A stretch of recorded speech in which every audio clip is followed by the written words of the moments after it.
Welcome to ચેતુસ kitchen. આજે આપણે બનાવીશું લાલ મરચાંની ચટણી. અત્યારે ખૂબ સિઝન ચાલે છે અને ખાવાની પણ ખૂબ જ મજા આવે છે. આ ચટણી તમે રોટલી, ભાખરી, રોટલા કે પછી ઢોકળા સાથે કે ભજીયા સાથે ખાવાની ખૂબ જ મજા આવે છે. તો એના માટે આપણે અહીંયા લાલ મરચાં લઈ લીધા છે. એક ઇંચ આદુનો ટુકડો લીધો છે અને એક લસણનો ગાંઠિયો ફોલી લીધો છે અને અહીંયા આપણે લીંબુ લીધું છે. આ 15 થી 20 દિવસ સુધી તમે ફ્રીજની અંદર સ્ટોર કરી શકો છો. આપણી આ ચટણી બગડશે નહીં.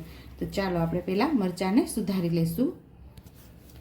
તો ડાયરેક્ટ આપણે મિક્સર જારમાં જ આપણે મરચાંને સુધારી લઈશું આવી રીતે.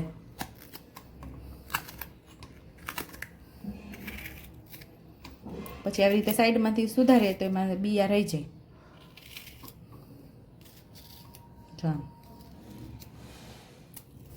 રહી ગયા ને?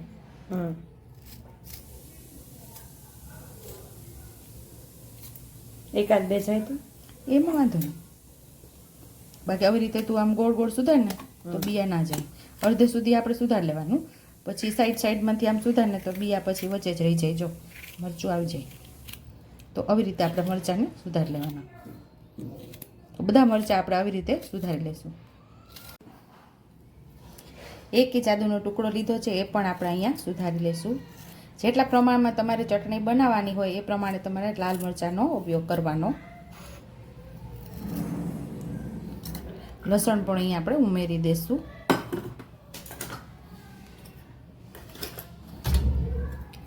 બે નાની ચમચી જેટલું અહીંયા આપણે જીરું ઉમેરશું.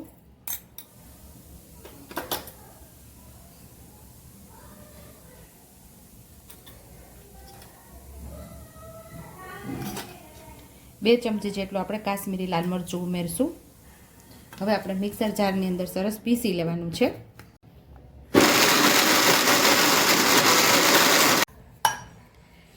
હવે આપણે આ ચટણી જે પીસેલી છે એનો આપણે વઘાર કરવાનો છે. તો એમાં થોડું આગળ પડતું તેલનો ઉપયોગ કરવાનો છે એટલે આપણી ચટણી બગડે નહીં. અહીંયા આપણે 1.5 ચમચા જેટલું તેલ ઉમેરેલું છે. અહીંયા આપણે મરચાંની ચટણી સરસ પીસી લીધી છે અને લીંબુનો આપણે લાસ્ટમાં ઉપયોગ કરશું જ્યારે ચટણી આપણે સતળાઈ જશે ત્યારે. એક નાની ચમચી જેટલું આપણે જીરું ઉમેરશું. 5 ચમચી જેટલી હિંગ ઉમેરશું અને આપણે જે મરચાં અને આપણે પીસેલા એ આપણે અહીંયા ઉમેરી દેવાનું છે.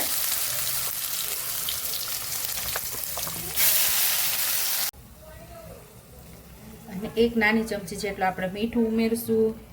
5 ચમચી જેટલી હળદર ઉમેરશું. એનાથી આપણો કલર બહુ મસ્ત એવો આવે છે અને આપણે સરસ સાતળી લેવાની છે. જે આપણે મરચાંનું પાણી થયું છે એ બળી જાય ત્યાં સુધી આપણે એને સાતળવાની છે.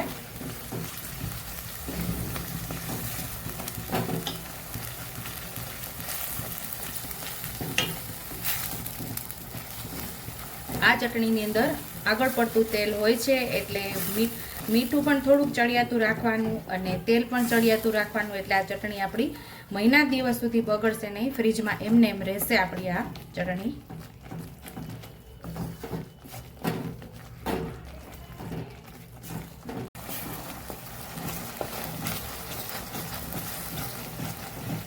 આપણે પહેલેથી જ ચડિયાતું તેલ નાખેલું છે છતાં પણ આપણે એવું લાગે થોડું તેલ ઘટે છે તો આપણે ઉપરથી ઉમેરી શકીએ છીએ. હજી આપણે સાતળશું પાણી બળશે ત્યાં સુધી ને જરૂર લાગશે તો આપણે ઉપરથી તેલ પણ ઉમેરશું.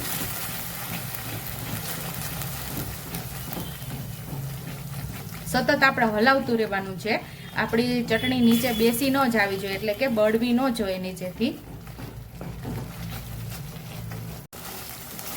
તો અહીંયા આપણું તેલ પણ સરસ છૂટું પડવા જ લાગ્યું છે. જુઓ હજી મને એવું લાગે છે કે થોડા તેલની જરૂર છે તો આપણે 2 ચમચી જેટલું તેલ ઉપરથી આપણે ઉમેરશું. અહીંયા આપણે માંડવીના તેલનો જ ઉપયોગ કરેલો છે.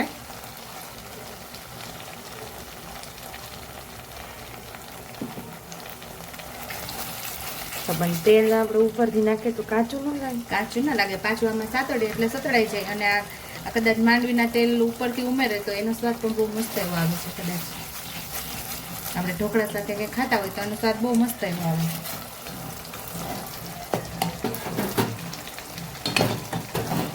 તો અહીંયા મસ્ત એવી ચટણી આપણી સતળાઈ ગઈ છે. બધું આપણે જે મરચાંનું પાણી થયું હતું એ બળી ગયું છે. તો બહાર આપણે રાખવું જોઈએ. ફ્રીજમાં રાખે તો મહિનો દી રહે. બહાર રાખો તો અઠવાડિયે 10 દિવસ સુધી રહ્યા, કારણ કે આ સતળાઈ ગઈ હોય, પાણી બધું ગળી ગયું હોય. હવે તો બધાના ઘરમાં ફ્રીજ હોય જ છે, ન હોય એવું બને નહીં. આ તો ભૂલી જાય તો બગડે નહીં અઠવાડિયા દિવસ સુધી.